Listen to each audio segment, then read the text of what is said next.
a lot of new things going on. I have not done a vlog style video in a really long time. We're gonna really try to start doing those more. But we have a lot of moving parts, a lot of announcements. Our first one being probably the cutest one of the bunch. So we have our little one here. She's a Sheltie puppy. Her name is Stevie. It's been almost 2 years now since Mozzie, our other collie, lost his best friend, and we are very happy to be able to have him have a new buddy. And she's honestly been a really great puppy too. So this is Trixie. She's our African pied crow. That's where that black and white coloration comes from, so they naturally have that coloration. And our number one comment is, that's a magpie. I don't think she looks anything like a magpie. I think that she has a similar coloration. She looks pretty much like a crow cosplaying as a magpie. For all of the new viewers, I think we could probably do a little bit of like a little tour situation, run you through what we've got going on now and all of the stuff that we have planned. So first and foremost will be Trixie's aviary. She's got a very large aviary up until one of the new developments that we have going on right now. She had more square footage than I did, and it's funny too because she also doesn't use all of that space either. She likes to focus in on the area near the front where she's seeing us too. Oh yeah, she's 100% very crow-like. She has all of the characteristics of a crow, all of the mischief going on too. So this is our barn. I'm not gonna delve inside the barn right now because all of the light bulbs are burned out and I don't feel like dealing with a bunch of bad lighting, but it primarily houses our goats over here and then our goose over on the other side. Also, there's nothing in here. We don't have anybody in there just yet. We have a couple of little ideas rolling with it, but not quite yet. These are the goats.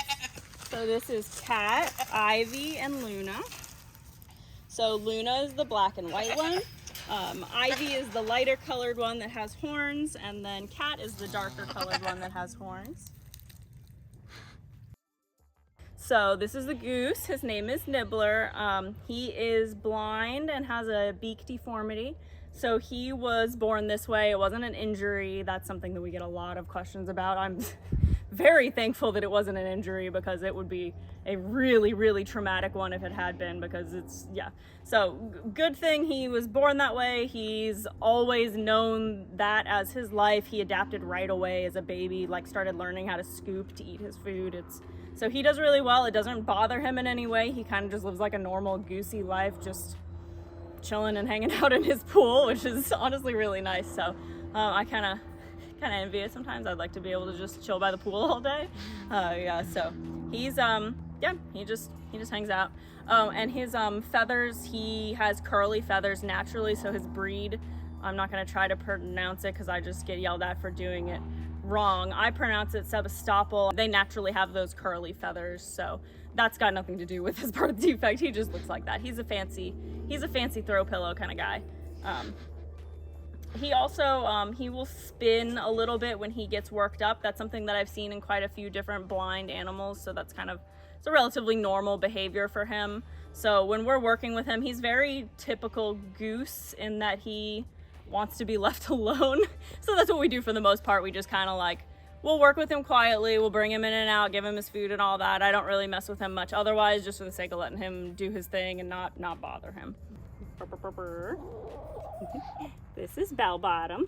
She's a very old lady chicken. Hi. She's probably what, 6 or 7 years old now? That's really old for a chicken.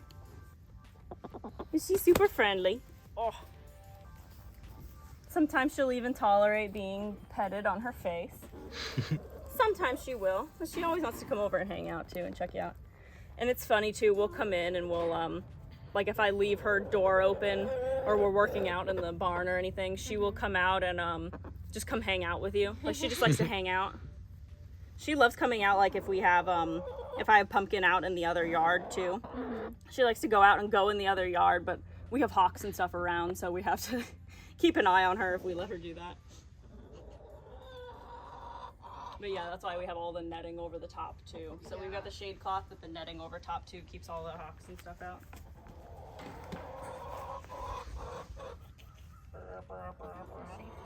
She's like, ooh, you have strings hanging from your fence? Yeah. Here's our current goat pasture.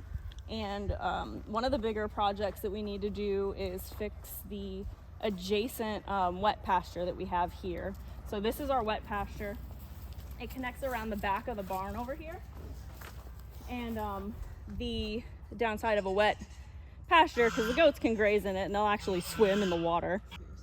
So with wetland, you're allowed to graze livestock on it, but you can't do anything else with it. So all of this is wet maybe half of the year or so, and they can come in and they can graze on the plants and stuff in here, but the issue with it is that the fence line that goes through the water down on the end over there rusted through, and they figured out that they can just bash through it. So they just go underneath it, and the issue is they want to go under the fence because they like that front pasture more than any other pasture. Well, our front pasture is not completely cross-fenced in the front. It has barbed wire along the front boundary of the property. So that's another one that we need to do later on down the road because they love that front pasture. We have another project over here, which will be to set the goose up over on this side so that he's a little farther from the new house, so that I don't hear him out of my window every couple of hours. So setting up this little lean-to and then this pasture over on this side. I'm gonna do like a little pizza slice pasture, just like this little triangle right here. So we'll set him up with this little spot over there and then do a little pond over on that end so that we're able to let him have a little bit of water, like where he's got like a gentle slope that he can come in and out of pretty easily, because if you go too big with water sources for him, he gets a little lost. So this is what we've been very preoccupied with for the past couple of months. That's why we've been posting a little bit less, but now we're gonna try to be doing some more longer vlog style videos and just sort of documenting everything. So yep, just a lot of stuff going on.